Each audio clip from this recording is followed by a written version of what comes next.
Well, we may not be back in full force, but this is little teaser first episode back. Hello, everyone. Welcome to Pucks and Brews.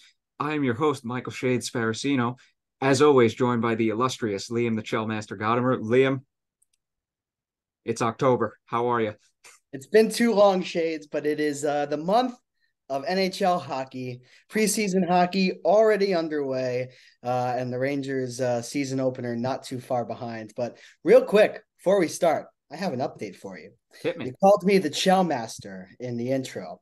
Well, I have rekindled my rivalry with Brendan. We Let's go. played two games earlier this week, and we each won one. So Ooh. we I don't know if I can be the fully distinguished shell master, but I beat Brendan. So you got nobody knows Brendan, or you do know Brendan, Oh, yeah. listening and watching because he was on here previously. If you've Uh, been listening from the beginning. He's really good at shell. He's really Yeah, good. yeah, So a win for me is a big deal. But just wanted to update you on that. can confirm that Brendan is very, very good at that game. Before I state what else I had, I got the drink. I got the cold brew. Got, I, There it is. I got my ice water.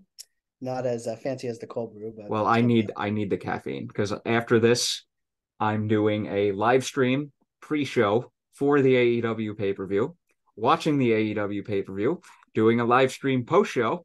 So this is going to be one of about four things I'm going to drink between now and probably 1 in the morning. It's about 4:50 p.m. on Sunday, October 1st.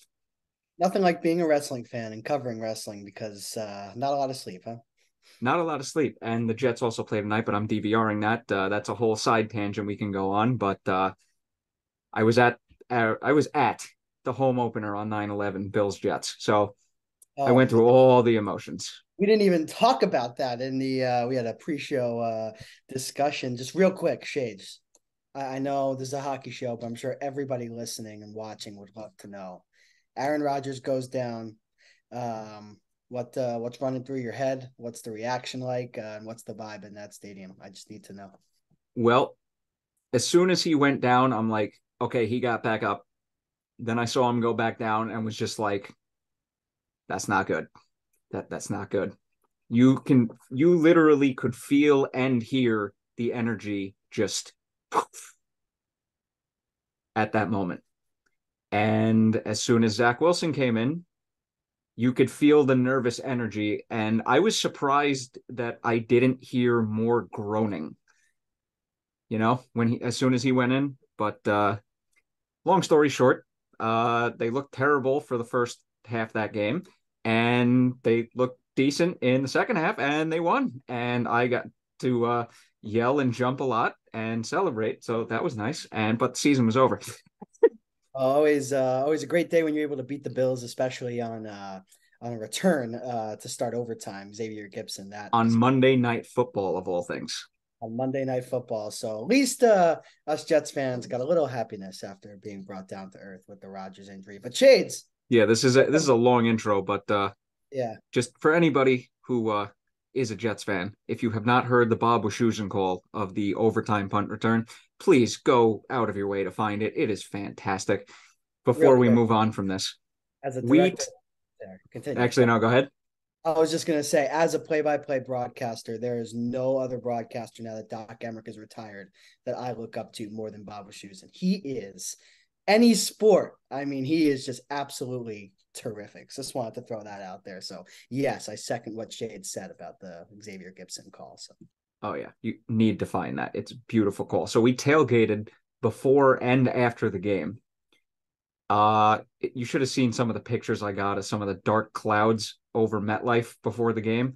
Uh, I mean, cool pictures. We were in the parking lot being this game better not rain. Luckily, it only rained in the parking lot and we were covered. But fast forward to the after party, so to speak. We got out of the stadium after the Jets won, after we celebrated. We saw how much of a shit show the parking lot was, and we went fire up the grill, put the burgers on, and we stayed there until about 1:15 in the morning. And I can honestly say I had one of the best chocolate chip cookies of my life that night. It was a really freaking good cookie. I'm still raving about this chocolate chip cookie, and it's been weeks. Okay. Is this like a Mrs. Fields chocolate chip cookie, or is this like someone a fan made? What? Somebody bought cookies, brought them, and they were just amazing. That's all I can say. I picked it up and went out loud. I said, I can tell this cookie is going to be great just from touching it. It was so soft. It was so soft and just so delicious. Well, you know And what? yeah, A great cookie, and Xavier Gibson touchdown return, game winner, and a victory over the Bills. I think I think your night went all right after the Rogers injury, I would say. the night did. Yes. The next week, though, different story. Absolutely, absolutely. But Jades, we got to talk about the NHL. Hockey is back. Football is back, but this is what we're really in it for. Hockey is the best, and I cannot wait for the regular season to start, man. So Same. And now that work or I should say, has calmed down as of yesterday. One thing I forgot to mention in the intro, marathon training is still in full force, but we'll talk about that more at the end. But yeah, hockey is back. Uh, Training camp, preseason, or well, training camp has been done for a little bit now, but preseason's underway. And I really just have one main question to you pertaining to the Rangers. How good have Brennan Othmann and Will Cuylle looked? they are providing the impact that Ranger fans have been looking for and desperately trying to see out of their young players. Kaapo, Kakko, Alexis, Lafreniere drafted number 2 and number 1 respectively. They haven't come in and lit the world on fire. It's taken a lot of time for them to develop, and we'll talk a little bit more about Lafreniere, I'm sure, as the episode goes along. But to have Cuylle and to have Othmann coming from the OHL, no AHL experience, none. For him to come in the preseason, and let's just be honest, Shades. I know you haven't seen too much of the preseason, but I'm sure no Ranger fans will Work has disagree. sucked, so no. The best Ranger player throughout all of our preseason games when he's in the lineup is Brennan Othmann. So I understand both sides of it, but he is making it an extremely tough decision for Peter Laviolette to send him down to Hartford or even go back to the AHL or OHL, excuse me. And as far as Will Cuylle, I mean, that again, a second round pick, 60th overall, traded 1-for-1 for Lias Anderson, and Anderson is an AHL center at this point. Cuylle looks like a legit bottom 6 player. Could even find some time in the top 6. I'm very impressed with them both. I could go on for a while, but yeah, very impressed. Othmann's our best player, and Cooley's not too far behind this preseason. Yeah, I'm gonna be very surprised when both of them are full-time Rangers, but I wouldn't be surprised if they keep him in Hartford for the year, just to because you know as well as I do, Liam, this team loves to rush its prospects, and well, we've seen it ruin a fair share. So Yeah, and the only thing I'd say about Cooley is that Cooley, had nearly a full season in the AHL last year, and we know how important bottom 6 depth is. And for this Ranger team, we have a lot of it. Chris Drury kind of emphasized that in free agency, bringing in Tyler Pitlick, bringing in Nick Bonino, bringing in Alex Belzile, who will probably be in Hartford, but again, more guys that will fill that role. So to have Cooley, who I think I agree with you, will start in the AHL, but I think he can be a plug and play type of third, fourth line player as early as a month or 2 into the season if he really starts in the AHL well. And as far as Othmann, as much as I want to see Othmann on the Rangers on the big club this year, I agree with you. We rush our prospects constantly, and I think if you give Othmann a full year in the AHL, I wouldn't be surprised if he put up 65, 70 points. And then going into next year, you can have more of a solidified spot for him when you figure out what you have out of your young guys, right? Out of Kaapo Kakko, out of Filipino, out of Alexis Lafreniere. So a lot of questions being answered, but I would go Othmann full year in the AHL, start Cooley in the AHL, and have that option remain to bring Cooley up throughout the year. That's what I would say. yeah, all right. I like the sound of that. Hey, I wouldn't be opposed to putting both of them in Hartford just because we just talked about it. And hopefully, if Othmann does have a full season in the AHL, he comes into training camp and preseason next year ready to make the team and hopefully firing on all cylinders. That's what we can hope for. Absolutely. That's all we can hope for. And again, I think this Ranger group is a lot more well filled than they've been in past years, especially in the bottom six. It just all hinges on one thing, Shades. Is Alexis Lafreniere a top line player? And no, everybody in the Rangers community throughout the first handful of preseason games, it's not good. Lafreniere put his Instagram to private. Fans are not happy. He's not necessarily noticeable. And again, like I would love to know what you think about this, despite not watching too many of the preseason games. Is it a concern for you to hear that Brennan Othmann is having that much of an impact over a fourth year, a player entering his fourth year in Alexis Lafreniere, especially in the preseason? He's got first line minutes. He's playing right next to Mika Zibanejad. And in the preseason, you can't argue about power play time. He was out there, number one unit, and there's just nothing. I'm just not seeing a lot of improvement. But again, he's young. I'm interested to hear your thoughts. So one, I have heard about it, and you're right, it has not been pretty. Although I feel like I've seen the tamer side of Twitter, which is ironic. Two, Othmann outplaying him is a concern. Him not looking good is very much a concern from a first overall pick 3 years ago. He's had 3 seasons, and he has noticeably not taken a giant step forward. Kakko, on the other hand, I feel more confident because I've heard significantly better things about him, especially in terms of pace of play and how he thinks the game compared to Lafreniere. The thing with Kakko for me has always been he has the intangibles, right?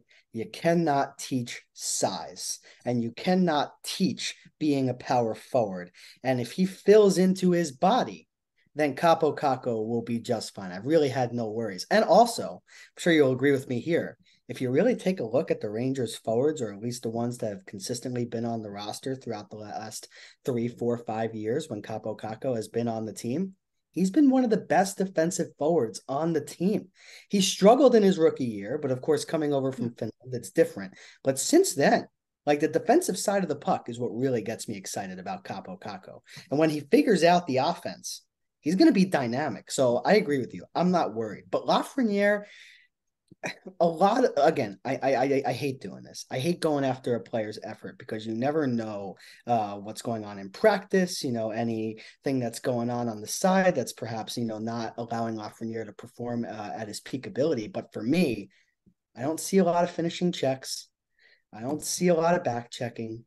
I don't really see, him wanting to shoot the puck. I see him wanting to play, make, and facilitate.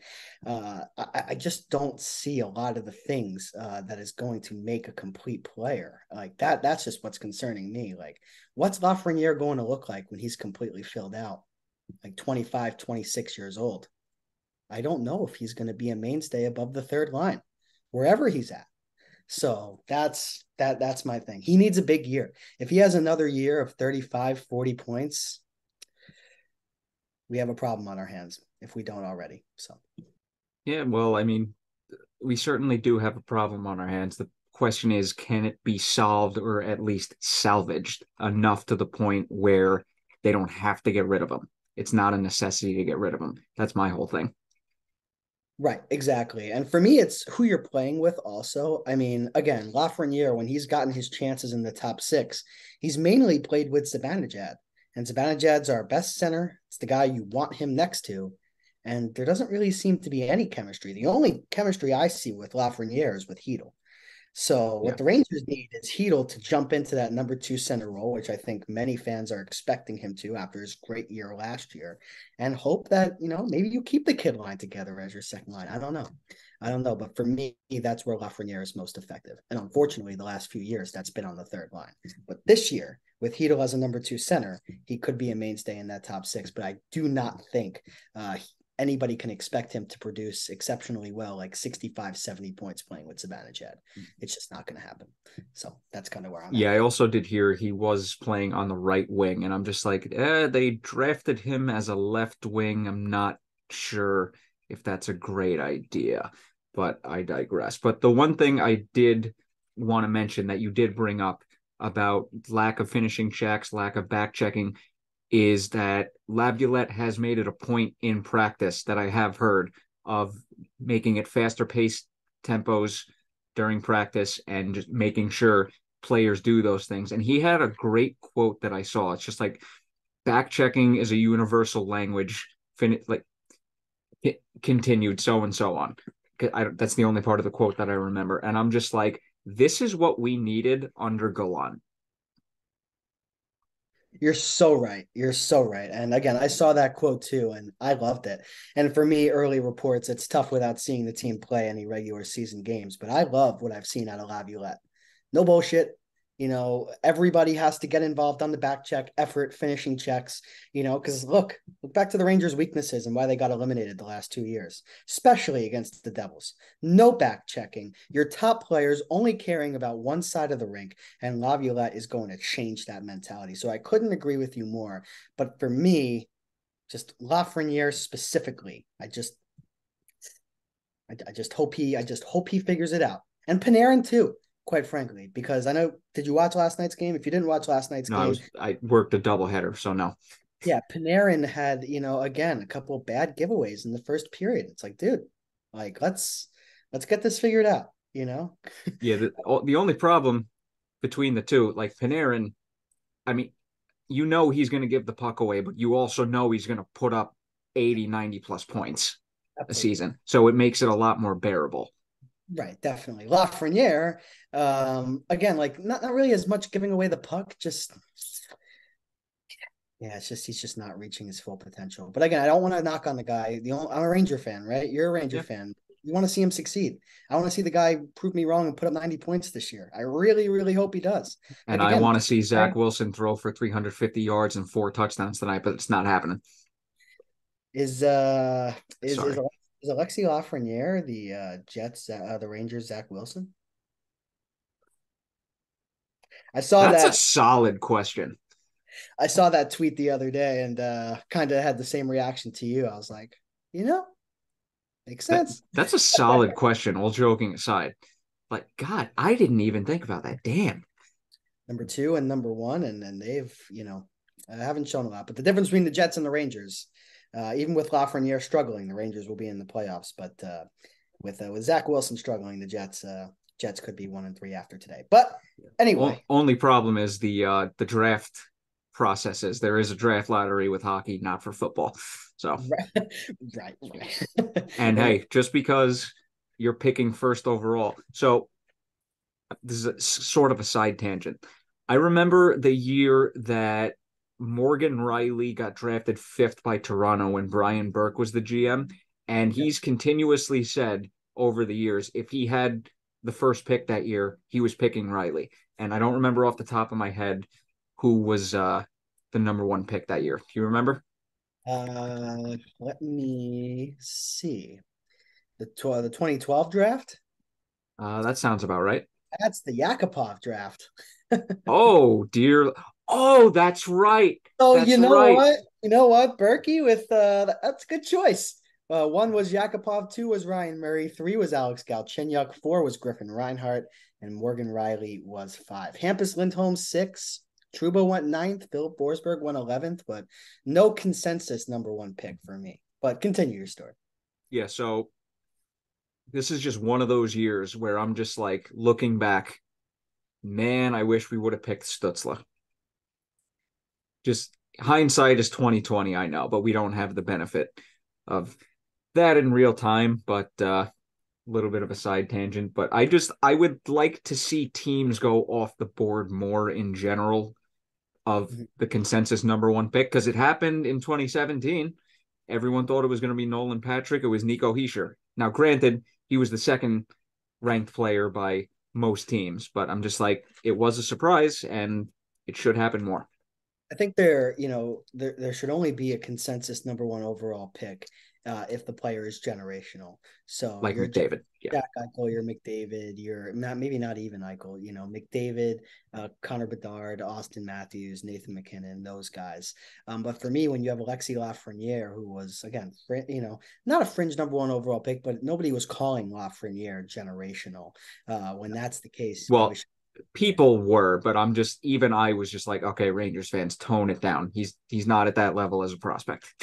Right. No, he's not Connor Bedard. He was never Austin Matthews. Because again, what really is the calling card for those guys? McDavid, speed like nobody else, speed, skill, everything. Matthews with his shot, Bedard with his shot and his goal scoring ability. Lafreniere never really had that.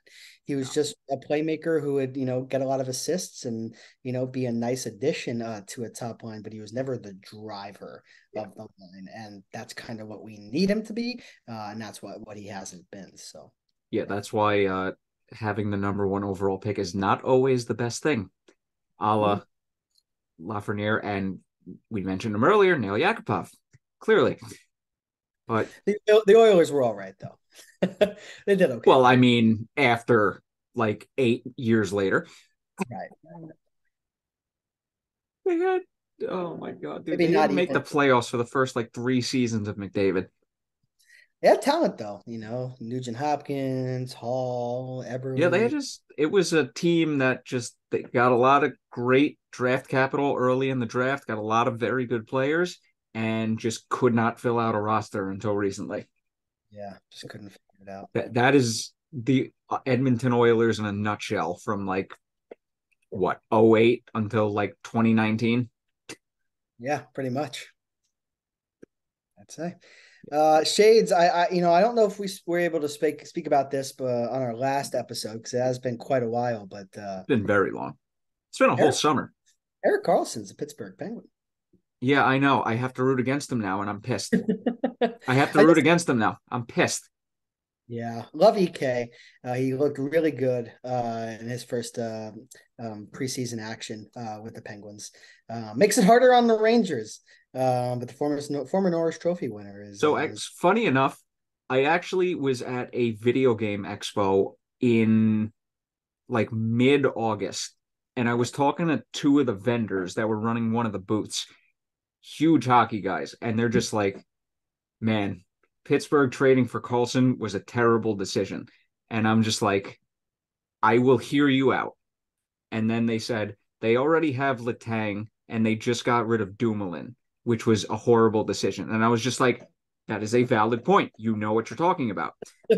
And he just goes, they're two offensive minded defensemen who, let's face it, not very good defensively. And I'm just like, everything you're saying makes a whole lot of sense. And I would love to agree with you, but it's Erik Karlsson.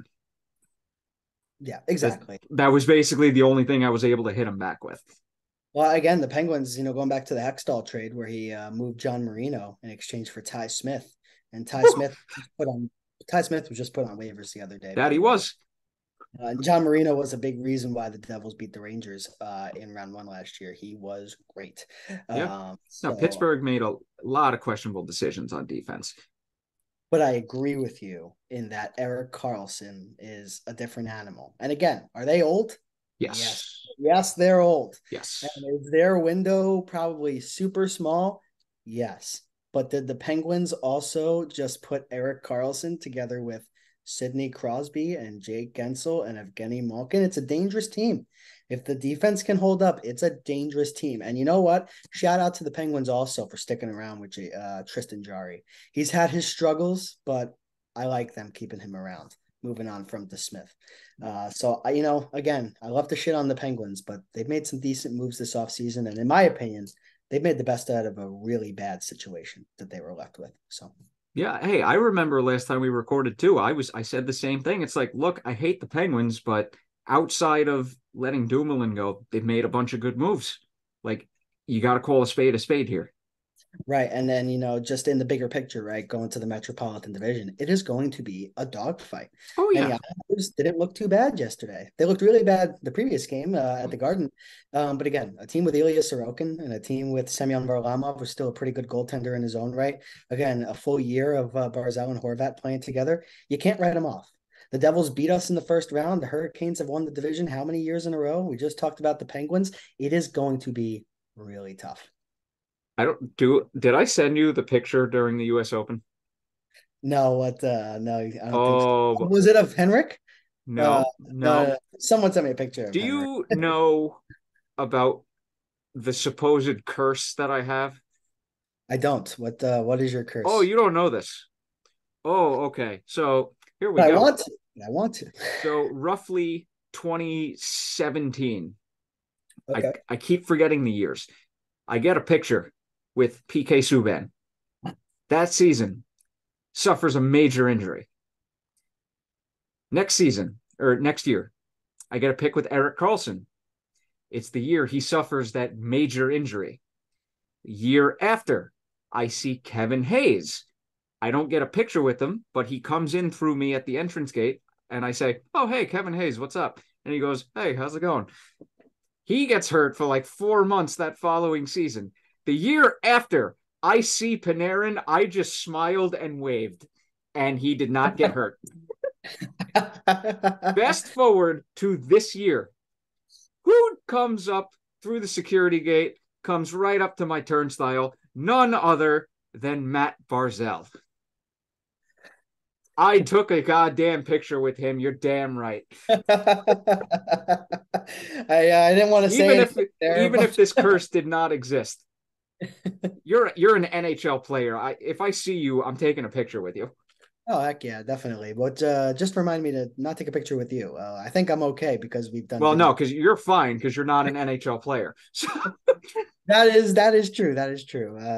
But yeah, man. I mean, yeah, just don't take any pictures with any Rangers this year. Yeah, I'm trying not to. just don't do I that. love how ever since Henrik retired, is like stay away from Henrik, and I'm just like, bro, he's retired.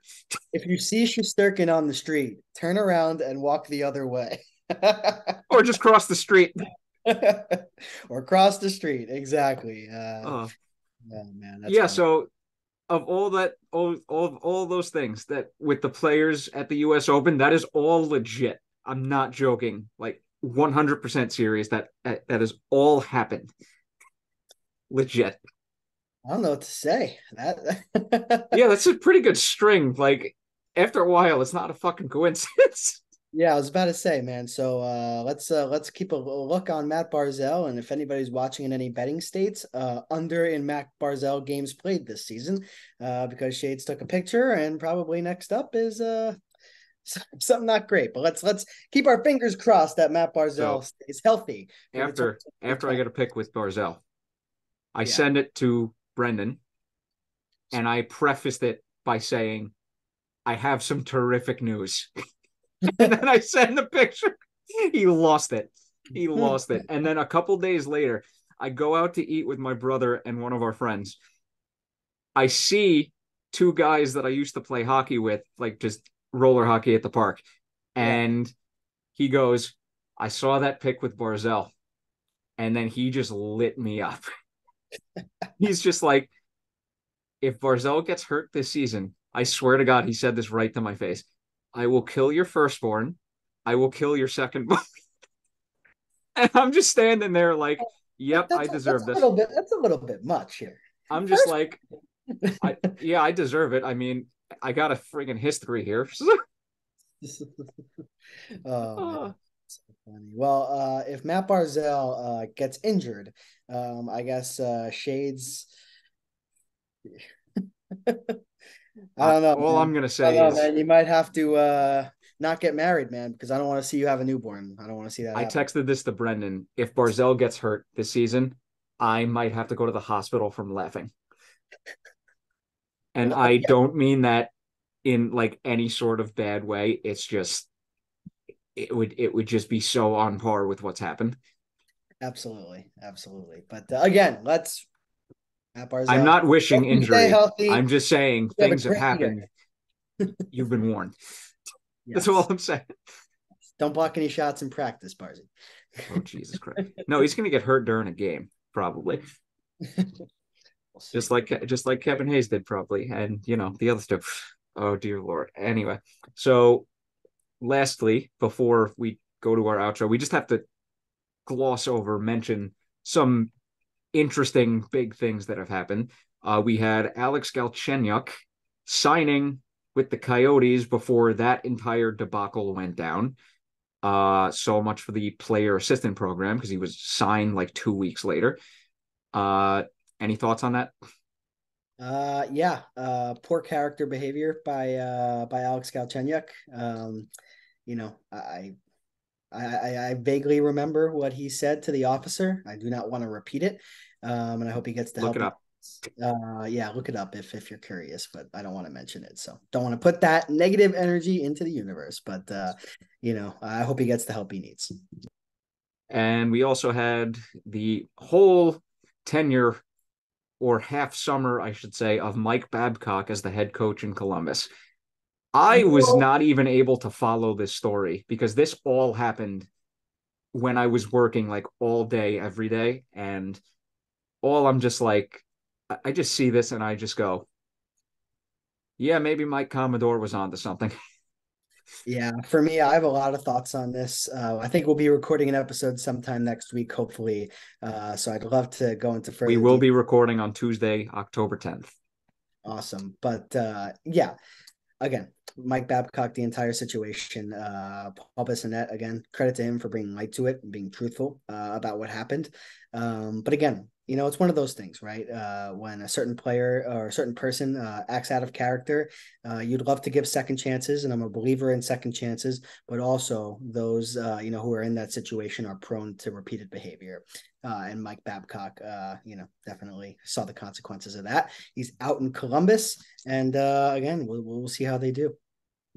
Yeah, yeah, but Babcock has a long history of issues, so not Long exactly history. not exactly surprising. I was just more surprised of, oh, it happened this quickly. Jesus Christ. Okay.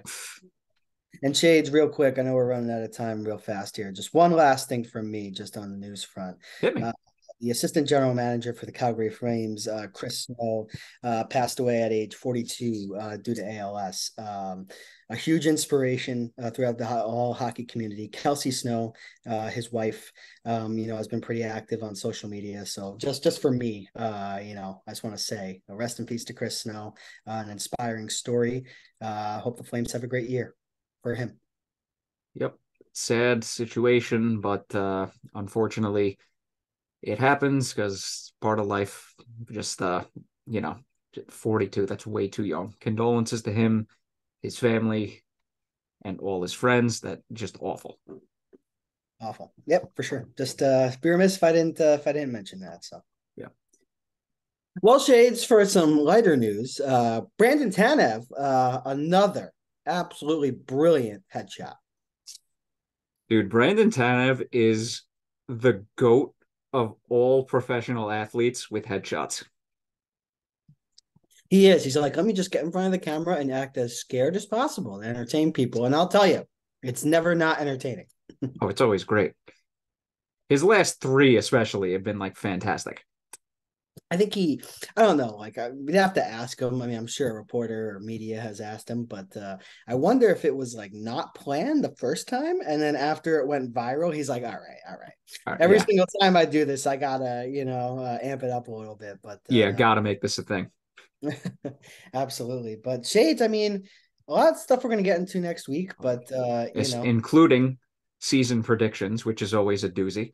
oh my goodness, I got to get myself prepared because Oh, you and me both. we can go back to the files. Everything lives on the Pucks and Brews YouTube channel, but Oh yeah. yeah, I don't know what your picks looked like last year, but I know mine didn't work out too well. So Yeah, I could probably find it, but that's gonna take a little bit of work. Shade's got But a vacation coming up, so you got to yeah, enjoy. I got a vacation coming up. I ran 16 miles earlier today. I'm watching an AEW pay-per-view tonight. I downed one of two coffees, this being the smaller one. I got some ginger ales for sugar later because you would be shocked at how much sugar is in ginger ale. Uh, and to everybody listening, thank you so very much for watching or listening, or both if you're watching on YouTube. Anybody watching the AEW pay-per-view tonight, enjoy that. The card on paper looks stacked and should be a good show. And got anything else? We'll see you on the next episode of Pucks and Brews.